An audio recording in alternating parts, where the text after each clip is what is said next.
So yeah, I was explaining that the end of Romans 9 is a good way to explain the difference between the covenant and the sacrificial law.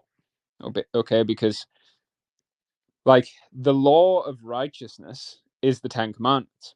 Okay, it's the Holy Covenant because the righteousness of God is the Ten Commandments. God says, if you obey my voice, I will be your God, you will be my people. If you keep this covenant, you'll dwell in the land that I promised to Abraham. Okay, so to be part of God's people, you keep God's righteousness. Okay, but when Israel broke the covenant, they had the sacrificial law added to it, and the sacrificial law was there to convict them to keep the original holy covenant. Okay, but then Yeshua comes along and he ends the sacrificial law, and he gives us the royal law in its place, and that's because God actually desires us. Like, that's the thing. The royal law, like, something you've got to remember is that the royal law didn't necessarily replace the sacrificial law as a new thing. Like First John tells us this, like, it's not a new commandment that you've received, it's an old commandment that you've had from the beginning. You were always supposed to be doing it, you just never you've just never done it. So Yeshua came along to take away the sacrificial law that was added, and then to like put our focus and attention back on the thing that we were always supposed to be doing. Okay, so like Paul is explaining here that these Gentiles, they never had the sacrificial law, and then it's even like Romans 2. Romans 2 kind of goes over this as well. Romans 2 from verse 11. It says, for there is no respect of persons with God, for as many as have sinned without the law shall also perish without the law, and as many as have sinned in the law shall be judged by the law. For not the hearers of the law are just before God, but the doers of the law shall be justified. For when the Gentiles, which have not the law, as in the sacrificial law, do by nature the things contained in the law, these, having not the law, are a law unto themselves, which show the work of the law written in their hearts, their conscience also bearing witness, and their thoughts, the meanwhile accusing or else excusing one another. Because, well, really, actually, now that because I suppose it would be wrong for us to say that it's only the sacrificial law, because the Gentiles didn't receive the Holy Covenant either. But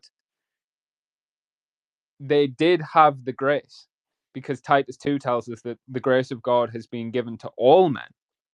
Okay, so what Paul is really saying here in Romans 2 is that even though the Gentiles didn't have the covenant, and they certainly didn't have the sacrificial law, they did have grace. They had this conscience. And it says that they do by nature the things contained in the law. Okay, and then verse 15, the works of the law written in their hearts, their conscience also bearing them witness, their thoughts the meanwhile accusing or else excusing one another. So it's like even the Gentiles know right from wrong, generally speaking. Even when I was an atheist, complete degenerate living in the world, like totally didn't care about God, I knew that it was wrong to murder somebody. I knew that it was wrong to steal. I knew that it was wrong to lie. Didn't mean that I didn't do those things, but I knew that it was wrong. And that's because the grace of God was always there. When you're in the world, though, you just choose to ignore it. But it's like that grace that's in all of us, that is God trying to convict us to do the right thing. So he's saying that these Gentiles, they've always had my grace. Their conscience has always bore witness of my righteousness. But when Yeshua came along and he refreshed the covenant and he took away the sacrificial law, and he really like there has to have been an increase in that grace, in that conviction.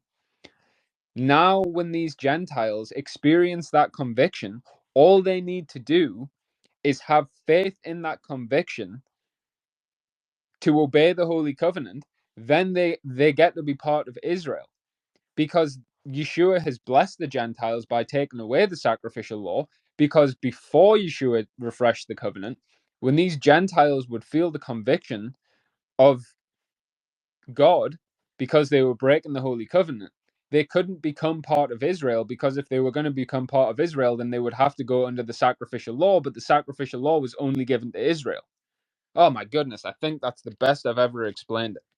I hope that was as clear for everyone else as it was coming out of my own mouth.